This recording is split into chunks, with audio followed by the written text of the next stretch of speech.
Ibn Baz, rahimahullah, il était malade euh, et il est marié avec la tante d'un savant actuel, Abdelkarim Al-Khoudayr, un des savants de l'Ajna Daïma. Et c'est lui qui raconte cette histoire que je vais vous raconter.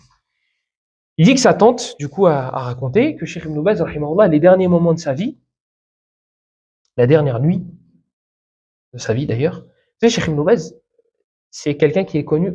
Juste vous écoutez sa biographie, Wallah, faites-le. Il y a plusieurs conférenciers qui l'ont fait. Vous allez être fatigué d'entendre sa biographie. Juste entendre sa biographie. Vous allez être fatigué, vraiment.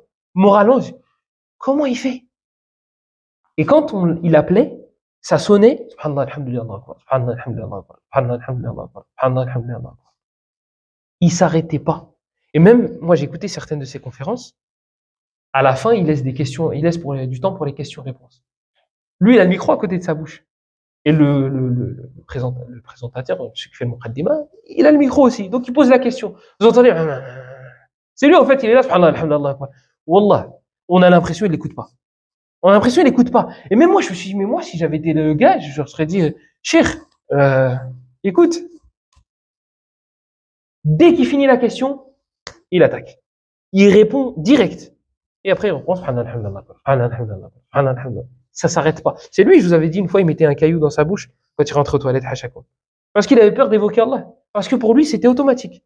Même le raqi, je vous l'avais dit ça pendant le ramadan, le raqi qui avait dit à une personne possédée, il a dit, va posséder Cheikh Ibn Baz. Le djinn n'a paniqué. Il a dit, Nour, Nour, Nour. Il a dit, lumière, lumière, lumière. Il dit, comment ça, lumière? Il a dit, tous les villages, toutes les contrées tous les villages dans lesquels il y a des djinns connaissent Ibn Baz. Et ils savent qu'on peut pas s'approcher de lui. Pourquoi? Vous pensez qu'il est fort physiquement? Allez regarder à quoi il ressemble. S'il vous plaît, allez regarder à quoi il ressemble. Il a la peau sur les os, il était tout maigre, rahimahullah. Tout maigre. Il fait pas peur. Il fait pas peur. Mais regardez, avec quoi Allah il l'a élevé. Et un frère qui racontait, il dit, j'ai vu Cheikh Ibn Uthaymin en rêve. Et je l'ai vu, et il lui a dit, qu'est-ce qu'Allah il a fait de toi? Il a dit, m'a mis au paradis. Il a dit, mais Cheikh Ibn Baz, il est où? Il a dit, Ibn Baz. Il a dit, il est là où? Il est là où Ibn Baz. Ibn Baz, rahimahullah, quand il était en train de mourir, il y a une nuit, j'ai spoilé, j'ai dit quand il est mourir. J'aurais pas dû dire ça. Effacé. Cheikh Ibn Baz, rahimahullah, il s'est levé au milieu de la nuit et il tenait son ventre. Il tenait son ventre, il se rallongeait et il redormait. Bien sûr, il tient son ventre, subhanallah, alhamdulillah, subhanallah, alhamdulillah, et il se rallonge. Et sa femme, qui raconte, elle dit, il faisait ça plusieurs fois dans la nuit. Il se lève, et il se plaint pas. Il fait comme ça, et il se rallonge. D'ailleurs, les élèves, ils disent qu'à la fin de sa vie, quand il a eu sa maladie, des fois, il avait tellement mal, il s'arrêtait de parler, il faisait ça. Il avait mal à la gorge, il faisait ça. Il avait un cancer, rahimahullah, et il avait atteint 90 ans. Il faisait ça. Il parlait pas. Ça, c'était le plus haut degré de j'ai mal. Vous avez vu, quand nous, on dit punaise, et après on insulte le meuble, tous les noms. Après, on dit, alhamdulillah, alhamdulillah, c'est une épreuve. Ça y est, parti l'épreuve. T'as raté. Lui, il faisait ça. Et après, il fait ça, et il continue le cours. Quand il avait plus mal, il continue le cours. Ça, c'était le plus haut degré. Ça, c'est comme ceux qui disent comment on savait si Ibn Baz il était énervé. Et bien, il répétait Allah hidik, Allah hidik, Allah hidik. Ça, c'est quand lui il est énervé. Quand il est énervé, il fait des du'as pour la personne en disant qu'Allah te guide, qu'Allah te guide. Nous, si on fait des du'as contre quelqu'un contre qui on est énervé, qu'Allah te fasse, qu'Allah te fasse. Les yeux, le dos, le rizq, plus de subsistance. Lui, il est énervé. Allah hidik, Allah hidik, Allah hidik. Raconte, il se lève, il tient son ventre, il se rallonge. Il se lève, il tient son ventre, il se rallonge, il essaie de redormir, etc. Et à un moment, il se lève et elle l'entend rigoler. Mais rigoler, rigoler. Avec une voix. Elle l'entend rigoler. Et Cheikh Ibn Baz, il n'a pas cette habitude. C'est elle qui raconte. Elle dit, Cheikh Ibn Baz, quand il y a quelque chose qui le fait rire, etc., il sourit. Et il rigole pas fort comme ça. Elle dit, il regarde vers la porte. Et il rigole, il rigole, il rigole, il rigole. Et il est mort. Cheikh Ibn Baz, rahimahullah, je vais essayer de faire vite. Cheikh Ibn Baz, rahimahullah, vous savez, il était très riche. Il était assez riche. Et il y a un gars qui est rentré chez lui et qui lui a volé des bouteilles de gaz. Il en avait besoin, je sais pas pourquoi. C'est un Pakistanais. Il faut que je retourne au début de l'histoire. Il y a un cheikh qui faisait une conférence et qui a parlé de Cheikh Ibn Baz. Et là, il y en a un, il pleure, il pleure, il pleure, il pleure. Les gens, ils voient ça, ils disent, qu'est-ce qui t'arrive? Il dit, je peux pas vous raconter. Je dis non, non, on parle d'Ibn Baz, tu pleures. Il a dit j'ai une histoire assez spéciale avec Cheikh Ibn Baz. Il dit c'est quoi? Et là il a raconté. Il a dit une fois, je suis rentré chez lui, j'ai volé des bouteilles de gaz. On avait besoin pour X raison. Et il a dit la police elle vient, hop, ils me prennent en prison.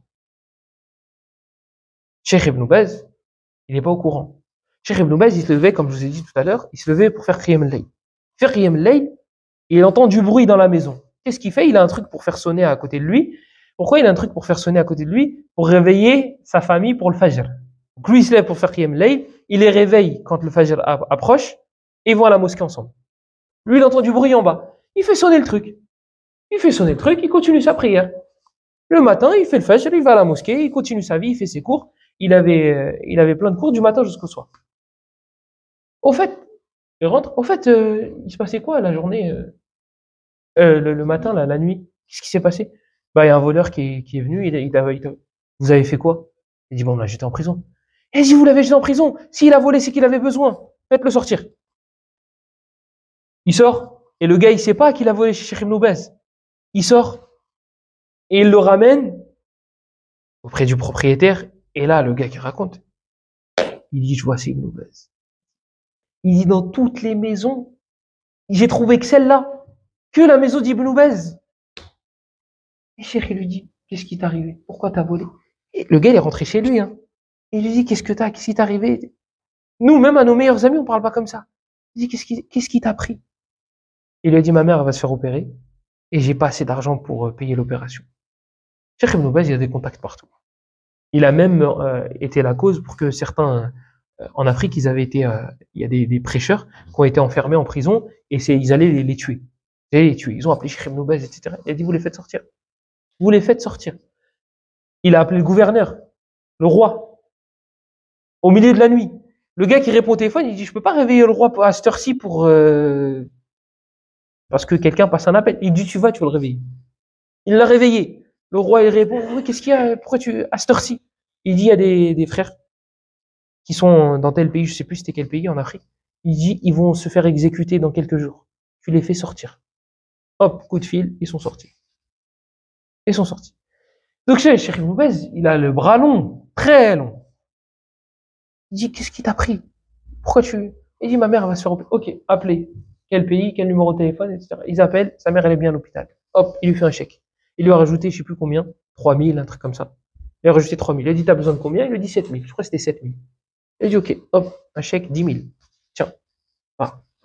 Il part dans son pays. Il fait l'opération pour sa mère. Ça se passe très bien. Il retourne en Arabie Saoudite. Il va voir Cheikh Ibn Baz. Il dit, tiens, les 3000 en plus. Cheikh, il lui dit, garde-les. J'en veux pas. Il lui dit, est-ce que l'opération pour ta mère, elle s'est bien passée? Il lui dit, très bien, barakallahu fik, Cheikh, etc., etc. Il lui dit, très bien, garde l'argent. Le frère il lui a dit, alors, tu me laisses te servir. Tu me laisses être un de tes disciples et un de tes... Et Cheikh, il l'a accepté. Et il est resté avec lui jusqu'à la fin de sa vie. Voilà pourquoi, dès qu'il entend Cheikh Ibn Baz, ce frère-là, il pleure. J'imagine, vous allez voler chez un gars, et le gars, il est encore plus gentil que vos meilleurs amis. سبحانك اللهم وبحمدك اشهد ان لا اله الا انت نستغفرك ونتوب اليك وصلى الله وسلم وبارك على نبينا محمد وعلى اله وصحبه اجمعين وبارك الله فيكم